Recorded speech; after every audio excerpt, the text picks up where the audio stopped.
പുതിയ ആകാശത്തിനും പുതിയ ഭൂമിക്കുമായിട്ട് കാത്തിരിക്കുന്നു. അപ്പം ഈ പുതിയ ആകാശവും പുതിയ ഭൂമി എന്ന് പറയുന്നത് സൗമ്യത ഉള്ളവർക്ക് കിട്ടുന്നതാണ്. സൗമ്യത ഉള്ളവർ ഭാഗ്യവാന്മാർ, അവർ ഭൂമിയെ അവകാശമാക്കും. കർത്താവായ യേശുക്രിസ്തുവിൽ വിശ്വസിച്ച് സ്നാനപ്പെട്ട് പരിശുദ്ധാത്മാവിന് ശക്തി പ്രാപിച്ച് ആത്മാവും സത്യത്തിലും ആരാധിക്കുകയും കർത്താവായ യേശുക്രിസ്തുവിന്റെ സുവിശേഷം ലോകത്തോട് പറയുകയും വിശുദ്ധിയിലും വേർപാടിലും ജീവിച്ചുകൊണ്ട് ആത്മാവും സത്യത്തിലും ആരാധിച്ചുകൊണ്ട് കർത്താവിൻ്റെ വരവിന് വേണ്ടി കാത്തിരിക്കുന്ന വിശുദ്ധന്മാർക്ക് ജീവിക്കുവാൻ, നിത്യകാലം വസിക്കുവാനുള്ളൊരു ആകാശവും ഭൂമിയെക്കുറിച്ചാണ് പറയുന്നത്. അത് നീതി വസിക്കുന്ന ആകാശവും ഭൂമിയും എന്നാണ് പറയുന്നത്. ആ നീതി വസിക്കുന്ന ആകാശത്തിനും ഭൂമിക്കുമായിട്ട് കാത്തിരിക്കുന്നു എന്ന് പത്രോസ് പറയുന്നു. അല്ലാതെ ഈ ഭൂമിയല്ല. ഈ ഭൂമി ഇവിടെ പത്രോസ് പറയുന്നുണ്ടല്ലോ. എന്താ പത്രോസ് പറയുന്നത് നമുക്ക് നോക്കാമല്ലോ. എന്നാൽ പ്രിയമുള്ളവരെ, അതായത് 2 പത്രോസ് 3-ാം അധ്യായത്തിന്റെ 8-ാം വാക്യം, എന്നാൽ പ്രിയമുള്ളവരെ, കർത്താവിനൊരു ദിവസം 1000 സംവത്സരം പോലെയും 1000 സംവത്സരം ഒരു ദിവസം പോലെ ഇരിക്കുന്നു എന്നീ കാര്യം നിങ്ങൾ മറക്കരുത്. ചിലർ താമസം എന്ന് വിചാരിക്കുന്നത് പോലെ കർത്താവ് തൻ്റെ വാഗ്ദത്തം നിവർത്തിപ്പാൻ താമസിക്കുന്നില്ല.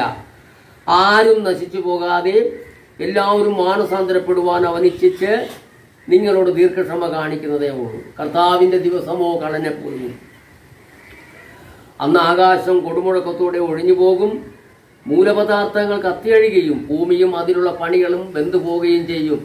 ഇങ്ങനെ ഇവയൊക്കെയും അഴിവാനുള്ളതായിരിക്കാൻ ആകാശം ചുട്ടഴിവാനും മൂലപദാർത്ഥങ്ങൾ വെന്തുരുകുവാനും ഉള്ള ദൈവദിവസത്തിന്റെ വരവ് കാത്തിരുന്നും ബന്ധപ്പെടുത്തിയും കൊണ്ട് നിങ്ങൾ എത്ര വിശുദ്ധ ജീവനവും ഭക്തിയുള്ളവരായിരിക്കണം. എന്നാൽ നാം അവന്റെ വാഗ്ദത്ത പ്രകാരം നീതി വസിക്കുന്ന പുതിയ ആകാശത്തിനും പുതിയ ഭൂമിക്കുമായിട്ട് കാത്തിരിക്കുന്നു. അതുകൊണ്ട് പ്രിയമുള്ളവരെ, നിങ്ങൾ ഇവക്കായി കാത്തിരിക്കാൻ അവൻ നിങ്ങളെ കറയും കളങ്കവും ഇല്ലാത്തവരായി സമാധാനത്തോടെ കാണുവാൻ ഉത്സാഹിച്ചുകൊണ്ട് നമ്മുടെ കർത്താവിന്റെ ദീർഘക്ഷമയെ രക്ഷയെന്ന് വിചാരിപ്പിൻ. അങ്ങനെ തന്നെ നമ്മുടെ പ്രിയ സഹോദരനായ പൗലോസും തനിക്ക് ലഭിച്ച ജ്ഞാനത്തിന് തക്കവണ്ണം നിങ്ങൾക്കും ഇതിനെക്കുറിച്ച് സംസാരിക്കുന്ന സകല ലേഖനങ്ങളിലും എഴുതിയിട്ടുണ്ടല്ലോ. അവയിൽ ഗ്രഹിപ്പാൻ പ്രയാസമുള്ളത് ചിലതുണ്ട്. അറിവില്ലാത്തവരും അസ്ഥിരന്മാരുമായവർ ശേഷം തിരുവെഴുത്തുകളെ പോലെ അതും തങ്ങളുടെ നാശത്തിനായി കൊട്ടിക്കളഞ്ഞു. അതുകൊണ്ട് പ്രിയപ്പെട്ട സഹോദരന്മാരെ, നമുക്ക് ദൈവം തരുന്നത് അത് നിത്യകാലത്തേക്കുള്ളതാണ്. അത് താൽക്കാലികമായിട്ടല്ല ദൈവം തരുന്നത്. അതുകൊണ്ടാണ് കർത്താവ് പറഞ്ഞു, ഞാൻ എൻ്റെ സമാധാനം നിങ്ങൾക്ക് തരുന്നു.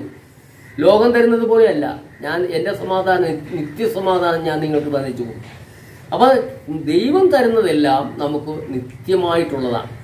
അപ്പം നീതി വസിക്കുന്ന പുതിയ ആകാശവും പുതിയ